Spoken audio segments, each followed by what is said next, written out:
Olá, desde 1993, as compras feitas pelos governantes brasileiros são reguladas pela Lei 8666.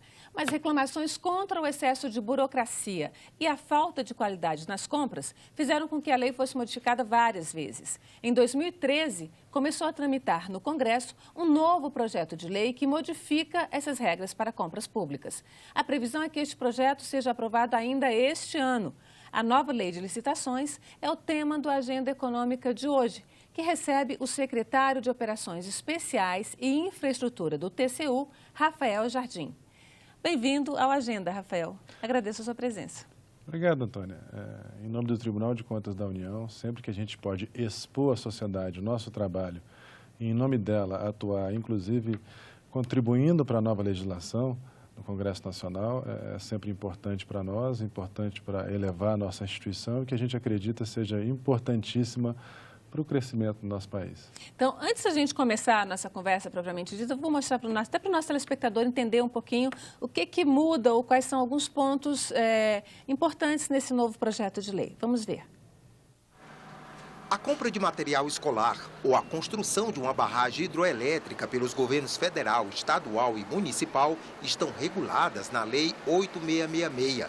A regra básica é que o governo deve comprar sempre por meio de concorrência, escolher o produto mais barato ou fazer a obra pelo menor preço. Entre as novidades do projeto 559 de 2013 estão a ampliação das compras feitas via pregão eletrônico, desburocratizando o processo. A possibilidade de os governos comprarem produtos mais caros, desde que comprovada a qualidade superior à dos concorrentes. A exigência de seguro para a realização das obras e a inversão das fases de habilitação e julgamento dos concorrentes. Primeiro será feita a concorrência e declarado o vencedor. Só depois é que será feita a verificação dos documentos, que mostram se ele atende ou não às exigências do edital. Bom, então, visto aí quais são esses principais pontos de mudança, Rafael, pergunto para você. A gente ouve sempre, né? É sempre motivo de denúncias e até de escândalos, corrupção em compras públicas. Esses pontos da nova lei podem minimizar um pouco essa questão e melhorar a qualidade das compras governamentais efetivamente? Acho que esse é o objetivo de qualquer lei que se arvore a regular o processo licitatório. Aquilo que o cidadão espera do gestor público é contratar bem, é um dever de eficiência. O cidadão espera isso. E, na realidade, as leis que controlam, que definem aquilo que a administração tem que fazer, elas procuram trespassar para o papel as melhores regras de governança, as melhores regras de eficiência e, sem dúvida, como o gestor pode bem contratar o melhor pelo menor preço. A lei procura dar essas respostas. Mas você falou aí numa coisa interessante, que é o melhor pelo menor preço. O que a gente ouve falar é que o governo compra não tão barato quanto poderia e com qualidade ruim. Assim, diz que até um lápis comprado no serviço público não escreve direito. Como é que é isso? Essa tarefa de legislar, eu acredito que deva ser, não deve ser uma tarefa fácil para o legislador. Eu vou explicar por quê. Sempre que se faz uma lei, você tenta pautar, a lei é feita para alguém executar. Quem vai executar o gestor público? Hoje, eu vou dizer claramente, e o gestor público que está nos acompanhando pode confirmar, é mais fácil comprar pelo menor preço. Para não se comprar pelo menor preço, você tem que criar regras editalícias de qualidade, você tem que meditar sobre aquele produto de maneira mais ampla em toda a sua vida útil, custos de depreciação, custos de manutenção. Então, você tem que conhecer muito mais aquele objeto, a administração pública tem que estar muito mais preparada, e nem sempre ela é, principalmente nos municípios menores. E você cria mais regras no edital. Significa que é mais simples contratar pelo menor preço. Na realidade, mesmo pela legislação atual, que é a Lei 8666, a regra sempre foi contratar melhor, o que muitas vezes não é contratar pelo menor preço. Eventualmente, isso não estava muito claro. Hoje, a maior vantagem ela só pode ser obtida de 3 modos pela legislação atual. Ou pelo menor preço, ou pela melhor técnica, ou um misto desses dois, é a técnica e preço. Mas é difícil se ver uma licitação por técnica e preço.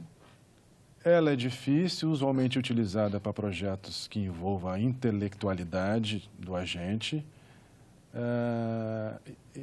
Ela tem um manejo, de fato, mais complexo. Mas o que toda legislação nova que trata de licitação e contrato tem feito,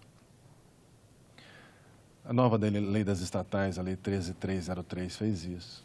O RDC, que é 2011, fez isso. É tentar dar mais meios e mais liberdade ao gestor de lhe deixar mais claro que podem existir outras maneiras de contratar por outros critérios, além do menor preço, da melhor técnica, um misto da técnica e preço. Além de deixar claro ao gestor que o objetivo é contratar bem, eles procuram dar ferramentas a quem milita com licitação e contrato para que seja feita uma boa contratação. Treinamento. Agora, treinamento. É um ponto-chave e explico por quê. Isso, inclusive, a gente discutiu muito na última audiência pública que teve para tratar do PL 559, que vai mudar a lei de licitação.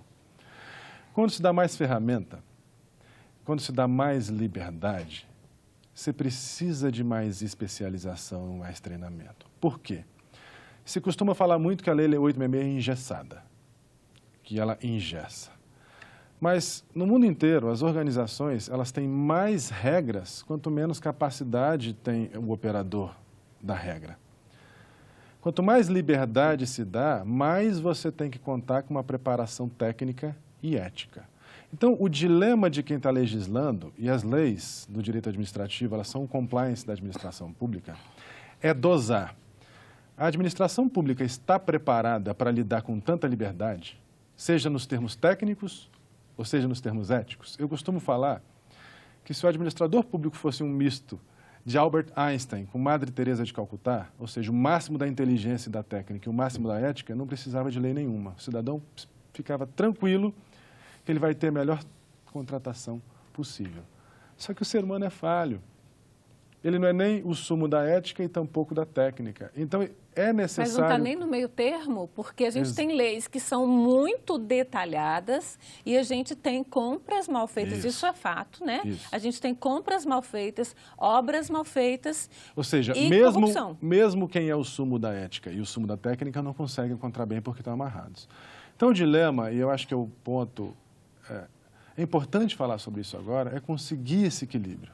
Como que a gente dá liberdade com responsabilidade? Aliás, pode ser o lema, de repente, da nova lei.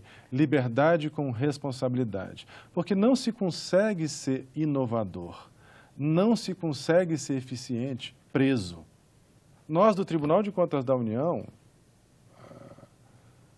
acho que somos testemunhas disso. Ao mesmo tempo, muita liberdade sem critério de controle tanto dificulta os olhos da sociedade para a correção do que a pessoa está fazendo, quanto exige mais capacidade, mais especialização, mais treinamento. E, na verdade, o que o cidadão quer é uma administração que lhe representa, treinada, capacitada e especializada. Objetivamente, o TCU tem desempenhado o papel, uma coisa que a gente ouve muito, cuida disso aí, senão o TCU vai em cima. Olha, a gente ouve muito dos gestores em órgãos públicos. Não posso fazer isso porque o TCU vai em cima. Eu não posso fazer isso porque eu respondo pessoalmente, inclusive como servidor público, né, perante o TCU. Como é que está? O TCU está meio assim de que Big Brother mesmo, assim, o grande fiscalizador? Como é que está o TCU nesse processo todo? Tem um nome difícil para uma coisa que é fácil de entender. A Constituição Republicana ele criou uma coisa que chama sistemas de freios e contrapesos republicano, que os sistemas se autocontrolam. Mas, na verdade, o que é isso? O cidadão, quando dá poder a um político ou a um gestor público para, em nome deles, gerir aquilo que é deles, eles têm que cuidar daquilo que é deles. Então, o olho do dono é que engorda o gado. Isso é...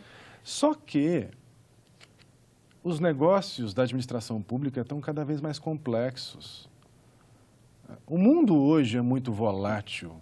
A complexidade dos negócios no mundo ele vai se refletir na complexidade dos negócios públicos. Significa que para o cidadão, mesmo com transparência, ele entender se aquilo que está sendo feito pelo gestor ou pelo político está adequado, eventualmente ele precisa de uma tradução para conseguir digerir aquilo que está sendo manejado. Esse é o papel do Tribunal de Contas da União. Fiscalizar os atos dos administradores, por mais complexos que sejam. E a nossa missão junto é também ser especialista, treinado e capaz para poder traduzir ao cidadão para dar certeza republicana que o dinheiro dele está sendo bem aplicado. E se existe essa expectativa, olha, vamos fazer direito porque o TCU está de olho, que bom! Eu acredito que seja missão institucional nossa, do Tribunal de Contas da União, que todo cidadão tenha isso em mente. Olha, que o nosso objetivo é cuidar daquilo que é dele e traduzir, mesmo para o cidadão mais simples, traduzir o negócio que está sendo administrado para ele saber se está sendo bem gerido, de forma eficiente, de forma eficaz e de forma efetiva. Mas às vezes não é nem nesse sentido, vamos fazer direito. Eu não posso fazer isso, às vezes eu tenho de fazer uma compra que não é o melhor, ou fazer um processo que não é o melhor, porque a regra está muito amarrada. Então, a regra não está tão amarrada assim? Veja, a pergunta... Essa questão da qualidade, só detalhando, essa questão da qualidade, ela de fato, da qualidade nas compras públicas, quer dizer, o problema hoje não é nem só a questão de corrupção, a questão da qualidade do produto, a questão da qualidade da obra, o que é entregue. De fato, quando a gente olha o que é comprado, em todos os sentidos, serviço, objeto, obra, e o que se paga...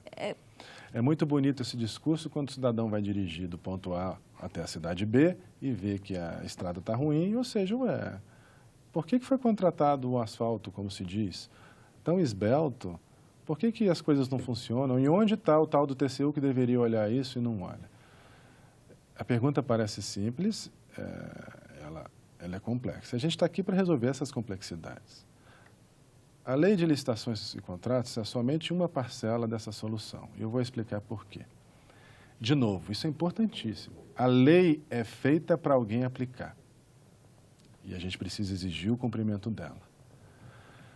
O gestor precisa contratar um pavimento rodoviário. Ou o gestor precisa comprar uma caneta. Ou o gestor precisa contratar a manutenção de uma escola. Qualquer coisa que a gente faça na nossa vida, desde a nossa compra de supermercado, até a compra do automóvel, de uma casa, a gente tem que fazer com planejamento. Se fala muito que as compras não são feitas com planejamento.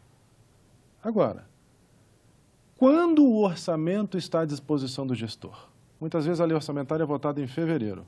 O gestor tem que licitar projeto, contratar projeto, fazer orçamento, fazer edital de obra, contratar a obra e tem que empenhar até o final do ano. Então, a gente continua essa conversa no próximo bloco, porque a gente vai fazer um intervalo pequenininho.